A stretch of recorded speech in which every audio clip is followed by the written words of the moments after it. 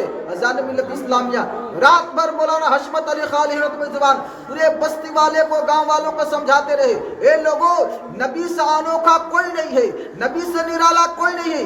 نگاہ مصطفیٰ میں نہ کوئی گورا ہے نہ ہی کوئی کالا ہے. نگاہ مصطفیٰ میں نہ کوئی گورا ہے نہ ہی کوئی کالا ہے. نبی سے جن کو عشق ہے وہی اللہ والا ہے. زمانے کی مصیبت سے بچانے کے لیے ہم کو ادھر اجمیر والا ہے تو ادھر بغداد والا ہے. اذان ملت اسلامیہ اپنا یقین پختہ رکھو, اپنا یقین مضبوط رکھو. اگر یقین مضبوط ہے تبھی ہماری نماز قبول ہے, ہمارا روزہ قبول ہے. اگر ایمان کمزور ہے نہ سر پٹکنے سے کام چلے گا نہ ماتھا جھکانے سے کام کرے گا, بلکہ ہمارا پیر استقامت کے ساتھ مضبوطی کے ساتھ دین اسلام پر ہونا چاہیے, دین اسلام کے ساتھ چلنا چاہیے. ہمارا یقین اللہ اور رسول پہ ہونا چاہیے, ہمارا یقین بزرگان دین پہ ہونا چاہیے. اب ذرا غور کیجئے گا, آپ گاؤں والے سمجھنے کے نام نہیں لیتے. گاؤں والوں نے کہا مولانا صاحب آپ کا کام تھا, آپ نے بیان کیا, اب ہم لوگ جا رہے ہیں اور آپ بھی اپنے گاؤں چلے جائیں. مولانا حشمت علی خان فرمایا کہ دیکھو جب تک ہمارے جسم میں جان رہیں گے ہم اسلام کے لیے لڑتے رہیں گے. بولے سبحان اللہ. آخر کیا وجہ ہے تم نے اسلام کو کیوں چھوڑا؟ وجہ بتاؤ. ان لوگوں نے کہا کوئی وجہ نہیں, ہم نے اسی طرح چھوڑ دیا. مولانا حشمت علی خلیل فرمائے کہ پیسے کام نہیں دیں گے, جاہو جلال کام نہیں دیں گے, کھیت کھلیہان کام نہیں دیں گے, کیونکہ سب کچھ یہیں پر رہ جائیں گے. اور مر جانے کے بعد صرف 2 گز کفن ہمارے ساتھ جانے والے ہیں. پھر بھی ان لوگوں کے دل کے اوپر کوئی تکلیف اثر نہیں کی. اس کے بعد کیا ہوا, جب صبح سویرا ہوا بنوی شردھاران اور جو راجا تھا اس دور کا سب آئے اور گاؤں کے باہر ایک میدان میں اسٹیج لگا. کیا لگا؟ اسٹیج لگا. اس کے اوپر سارے خزانے, ہیرے موتی, دولت, پیسے, ڈالر و جو بھی تھا سب رکھا ہوا تھا.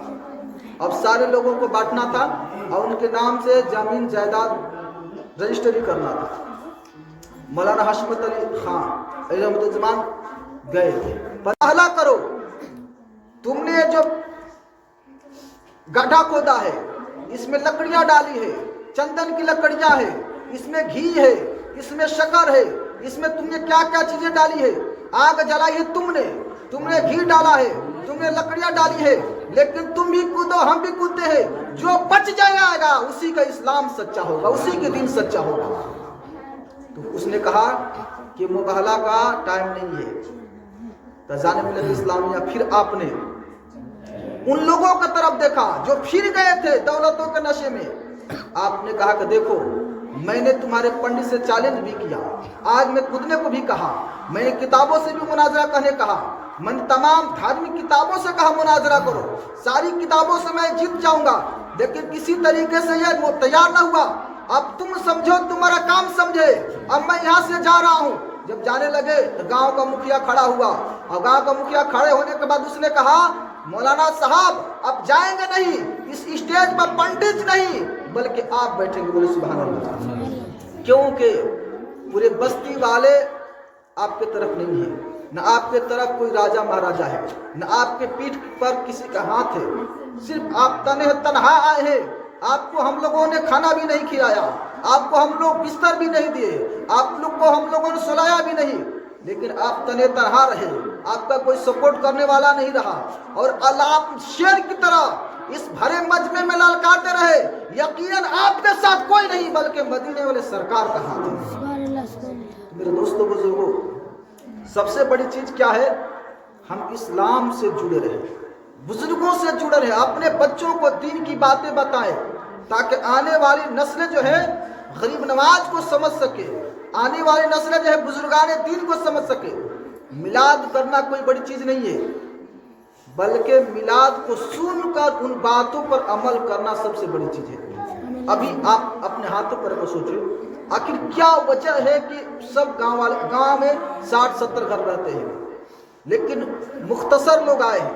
آخر کیا وجہ ہے, کیوں نہیں آئے؟ کچھ لوگوں نے پیسہ دیا ہوگا, کچھ لوگوں نے نہیں دیا ہوں گے. پیسہ کوئی معنی نہیں رکھتا اللہ کی بارگاہ میں.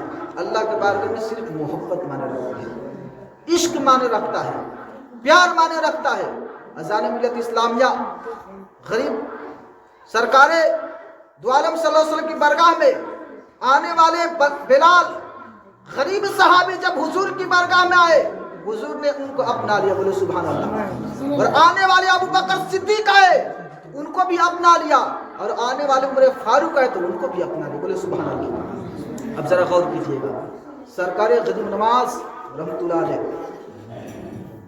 جب آپ علم حاصل کر لیے، عالم دین بن گئے، تو آپ نے سوچا کہ مرشد کے تلاش میں ہم چلیں. دیکھیں علم جو ملتا ہے کہاں ملتا ہے؟ علم کہاں ملتا ہے؟ مدرسے میں. عشق کہاں ملتا ہے؟